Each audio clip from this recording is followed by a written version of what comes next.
was sort of the fertile soil through which all of this came together and has borne fruit now in your own restaurant, Spacca Napoli. But let's go back to Italy because, and by the way, for those who are just joining us, this is part 2 of our conversation with Jonathan Goldsmith, the proprietor of and Padrone. The Padrone. My house. Yes, of Spacca Napoli in Chicago, and we were talking in the about your time in Italy, your journey from becoming a social worker and a whole bunch of other skills that you had acquired over the years. And then in midlife, had the realized that there's a whole other opportunity awaiting you, which I think we're seeing with a lot of the people we've talked to. This story, a common story. There are those who grew up in the business, and there are those who the business found later in life. And so now you're in Italy. You were telling us in the last episode about living in Florence and living in spending some time in Puglia, and now where did it all lead? Okay. Well, so just to go back to Italy for a second, so that my day-to-day routine was as the housewife, the casalingo. My wife was at the Atelier Cecil Graves, which was a studio that there are 2 Americans who both had moved to Florence in the 70s. One, Charles Cecil, who studied under Oscar Gamble, who was a disciple of Sargent, one of America's great portrait artists from 100 years ago, and then Dan Graves, who studied from Rochester, New York, studied in Minneapolis, who studied under a woman, Simi, French.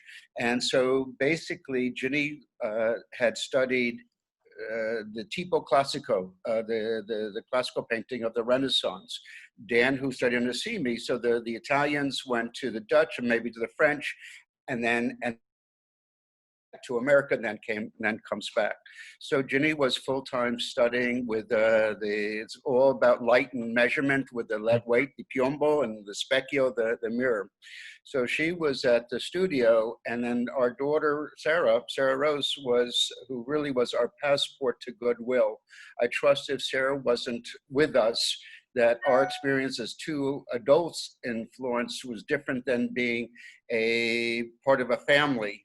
So my daily life was waking up Sarah because Ginny was up late, so she was sleeping in.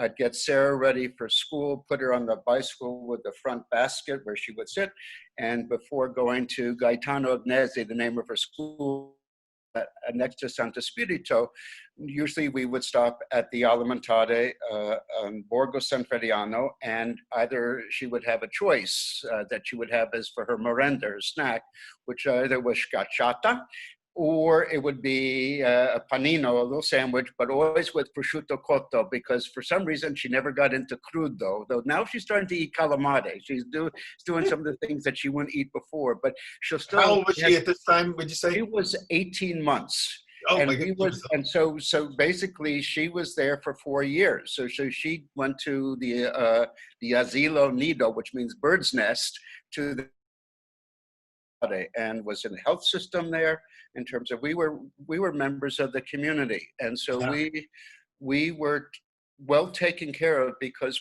people truly appreciated that we returned to the same apartment every year, similar to as I continue to return to the Gargano right now in Puglia, is that people truly loved us because we loved where they were, and that people were really proud and really saw that we appreciated what they had and keep on coming back. So that was the beginning of this goodwill that we received. An example, one time we were in Desolu in the mountains in central Sardinia, and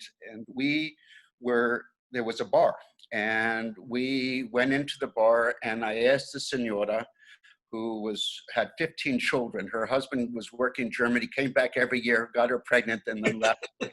She had a great arm because she would throw rocks at the wild pigs that were foraging in her garden. And we had asked permission to to camp out beyond the bar and on the mountainside. And the first thing she said, "È troppo fredda per la bimba." It's too cold for the baby. And so she set up the side room that was closed, made a fire for us, put out bedding. So that was a typical experience. Or if I had a bottle of frozen gasata at the gas station as I'm driving north and somebody sees me drinking this ice water, immediately would come over and point their finger and say, it's bad for your stomach to drink this ice water. And that would lead to a conversation of, who are you? And then you're invited to their house for lunch. So there was this incredible generosity and goodwill that we received over the years. And that's part of the essence of this experience that made us so in love with Italy. Plus the I mean, clearly you connected in such a deep and profound way while you were there, that in a sense it almost like reinvented you. You were a different person as a result of being there. Very much so. An interesting doctor that we had here in Florence, a Russian doctor, when we came back, I really struggled. I was very upset and to leave the wonder and the splendor that we had in Italy. We had a friend who actually had invited me to go to northern Greece into the monasteries because he was studying iconography, though we were going to drive to northern Greece, but then the first Gulf War broke out, and for two Jewish, he was South American Jew, I'm Russian Jewish, that we didn't think it was good to be driving through Turkey on the way it didn't seem like that was the safest thing to do. Right. But with him, every weekend we'd go to visit monasteries and gardens that he said you could travel an hour from Florence every weekend for 5 years and still not see all the wonderful things you could see within an hour of that city. So it was truly an amazing experience in that way as well. And really like a discovery process, because it wasn't raised with that Italian connection. I mean, must have some Italian heritage in you or something, or not. None, niente per niente. But I always would say, because people don't understand who I am, when I was there, I would always say, sangue russo, piedi americani, ma cuore italiano. Now I've changed that to cuore napolitano, but it basically means Russian blood, American feet. I was born American soil, but my heart is Italian. And they always would say, it's like a sucker punch, because then they'd always say, che bello, how beautiful is that? But I think that those were truly formative years for me. And, just like I'm an early morning person, such as when I worked on the beach, I'd sleep on the terrace and wake up with the sunrise, and I'm on the beach. And a magical thing would see a fisherman every morning. I'd see him coming onto the beach. The first thing I'd see him do was get on his knees and kiss the beach, kiss the sand, that he made it back alive. And all these little magical things, or like I mentioned, the Desolu.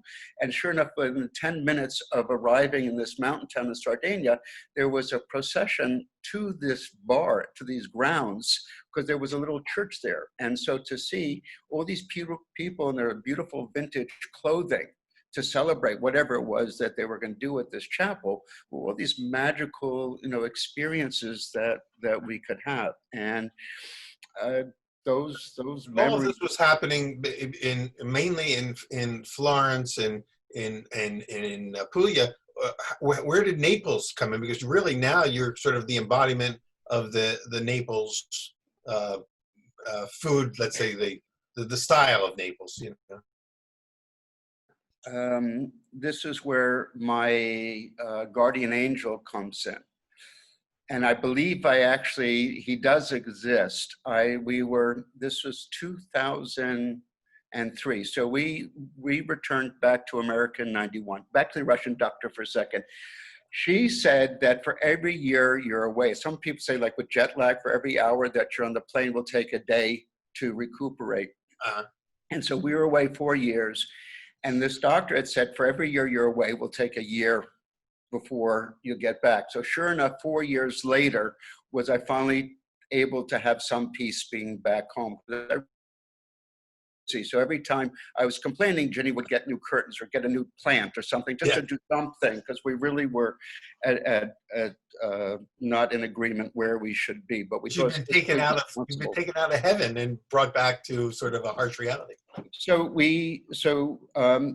when when we came back in '91, I realized after 4 years of not working for anybody other than as a housewife, that go back into social work and have somebody say that I have to record every conversation or note, I just wasn't going to do that.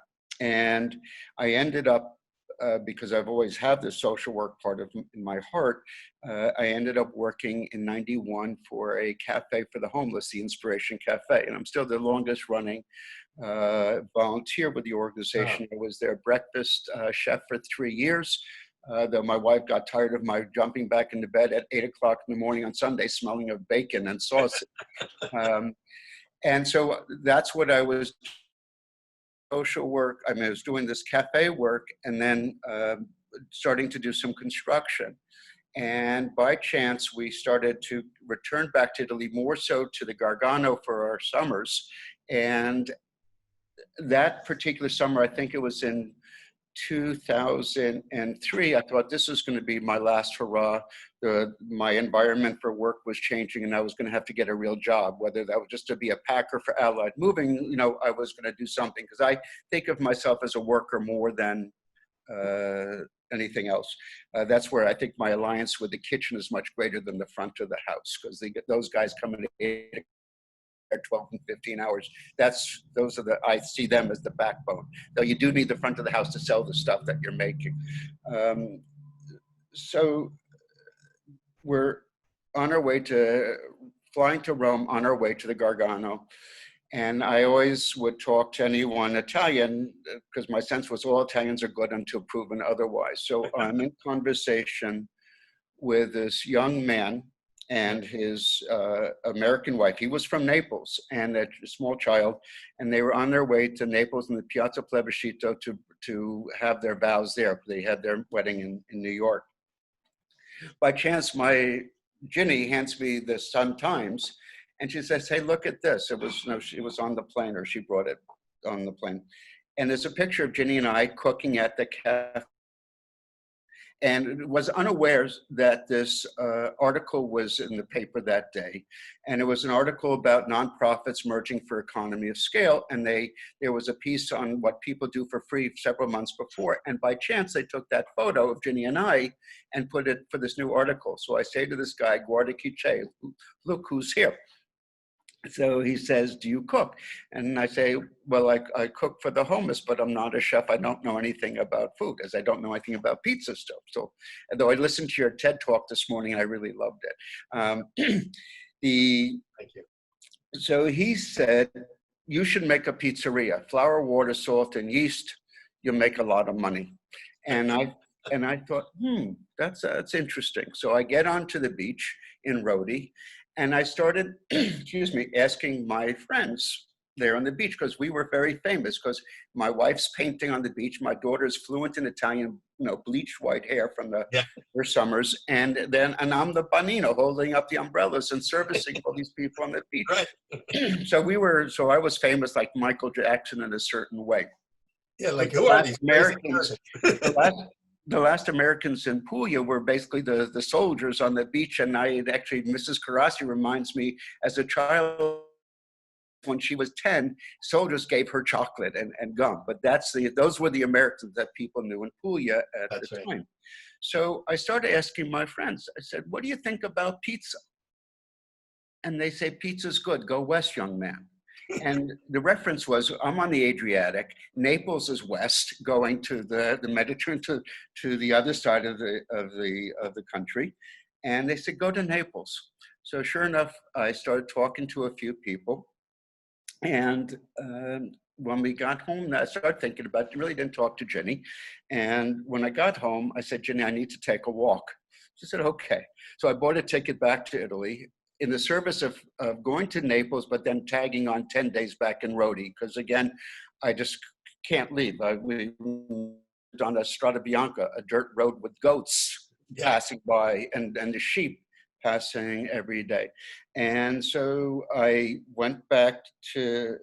flew back just 2 weeks after going home, and I went to Naples.